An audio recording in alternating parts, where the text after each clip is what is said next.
Hello, my name is Sam and welcome to another video talking about Tapforms 5 for iOS and Mac. Today, hopefully a relatively short one, but a little technical. What we're going to do today is cover how you can get slightly earlier versions out of your Tapform document for records and other values. Now, internally, Tapforms 5 uses a system called CouchbaseLite. And CouchbaseLite, if you've configured it, will expose a port via nearby sync to work properly. That port is using CouchDB's protocol. It's compatible with it, and that means that we can use CouchDB's protocol, HTTP protocol, to get into the data in your Tapforms instance. Now, the use case that I came up with this was I was recording the video for updating the parse notes field to support multiple records. And I did an initial recording, and then about 20 minutes in, it got contaminated with some external noise that I couldn't easily edit out, lost my train of thought, and sort of wanted to back everything out. And then I realized I didn't have a backup of the script as it existed, and didn't want to really undo all of the changes because of the way I'd been recording. So that led me to try to figure out, well, how do I get the earlier copy? Now, I know internally, Tapforms and CouchbaseLite store revisions of the documents, and every record, every script, every field, a lot of stuff inside of Tapforms are essentially modeled as different documents you can access.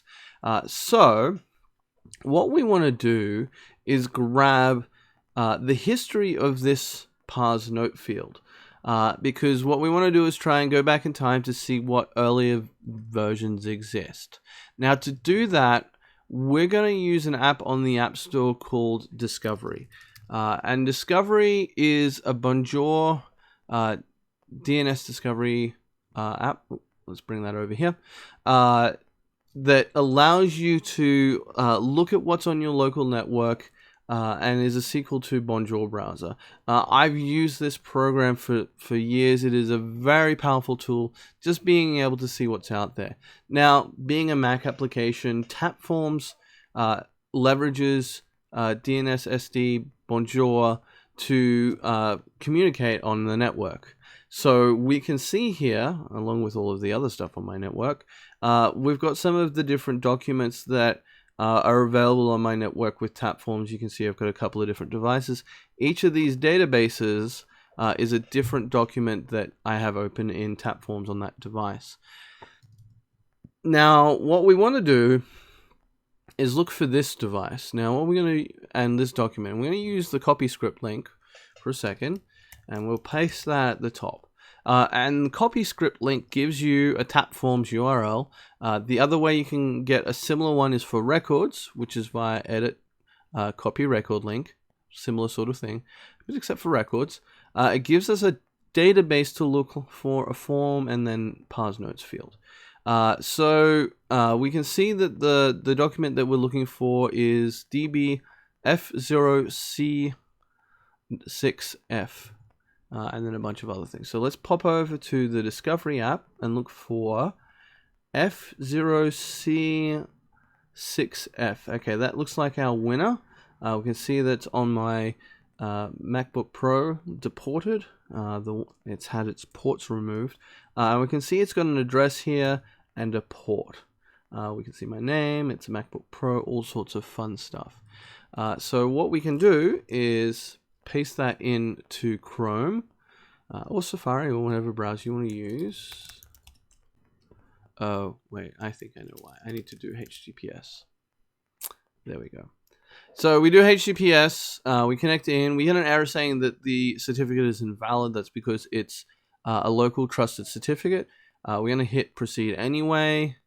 It's going to ask us for certificates. You can see I've got a number of certificates here. We're going to hit cancel to that. And we can see that we've connected to the system. It's CouchbaseLite 1.4.4 unofficial, CouchDB, CouchbaseLite.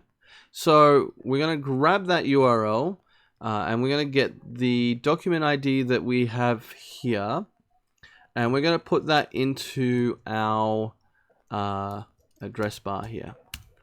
And that's going to give us the database, right? And so we can see here we've got a start time, we've got sequence, we've got unique IDs, We've got our name and a few other things. Now we need to go one step further, and what we actually need to do is get the ID of this script field. So just hit save on that, and we'll create a new script called, actually let's give it a proper name, extra get script ID. So we're going to call it get script ID, and what we're going to do with get script ID is return form.get script named. We need the name of our other script, parse note field, so we'll copy that, parse note field, and we'll do get ID on it. That's going to give us an internal TapForms document ID. And you can see these IDs in a bunch of places. We don't have the ID, but when you're in the editor, you'll note that one was an SCR, which is a prefix for scripts. If you have a look here, you can see that's FLD for field for these different fields. Records have a prefix of REC, and there's a couple of other ones in there. But the one we wanted was this script field. And what we can do is hit enter on that, and we can see behind the scenes what the representation of this object looks like. So we've got an ID, we've got a sort order, we've got a revision, we have the device name, which is deported, we have the actual code of the item, we have type, which is TF script, database ID, the name of the script, which is pass notes field, and then the form ID with an FRM prefix for it. Now this gets me the script as it is right now, but that's actually not particularly helpful to me because what I want is the script earlier. Now, fortunately for me, I haven't run any maintenance or document compaction, so what I can do is type in revs equals true and revs info equals true. Now what that gets me at the bottom here is a list of all of the revisions of this document, and we can see that it's available up to 23. So we can copy that rev and have a look, and what we might do is grab a JSON editor for a second so that we can copy this in to our handy dandy JSON editor. Your JSON document string not to be out of scope. You want an array. Okay, that's fine.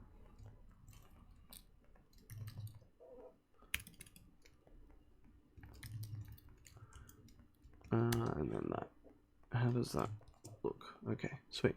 So now we've got our, we can see this is the script that was processed from JSON. We can see all of the entries. We can see it's got like the block index.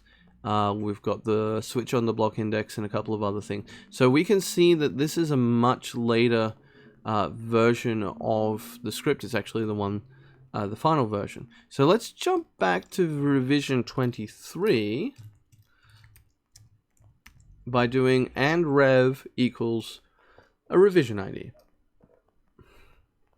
Now we can see our revision list is very short because essentially what has happened is this is the earliest revision that we can get, and let's just copy this code and we'll put it into the JSON editor, and I'll admit this is not the friendliest way of getting to your data.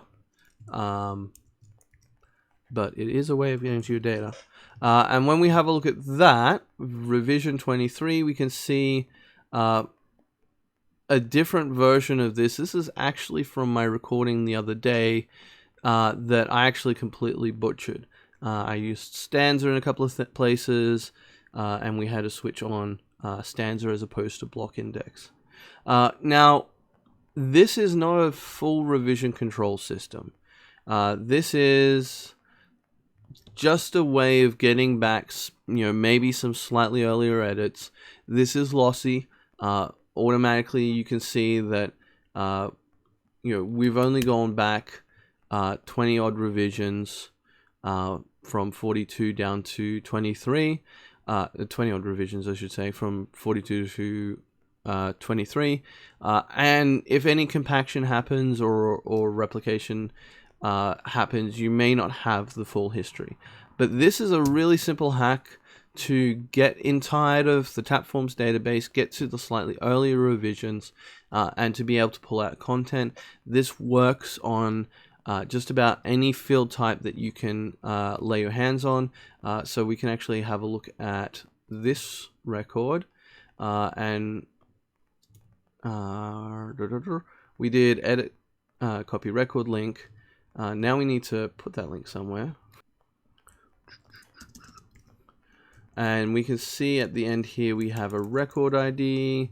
So let's grab that record ID and paste it in here. We can see that this record only has 5 revisions. All of them are available. But we can see the field values for each of the entries with their field IDs. Again, this is not the world's friendliest way of getting to your data, but it is a way of, if you've made an edit or there's a change somewhere, potentially going back and having a look. Hopefully, this has helped somebody figure something out. I have scripts and tools on my GitHub for making backup copies of your Tapforms documents. So check those out. They'll be linked in the description below. If this video helped you out, give me a like. If this video wasn't particularly interesting, well, give me a dislike. Leave a comment if you have any comments, questions, concerns, criticisms, or suggestions for improvements. And I will see you on the next video. Happy Tapforming.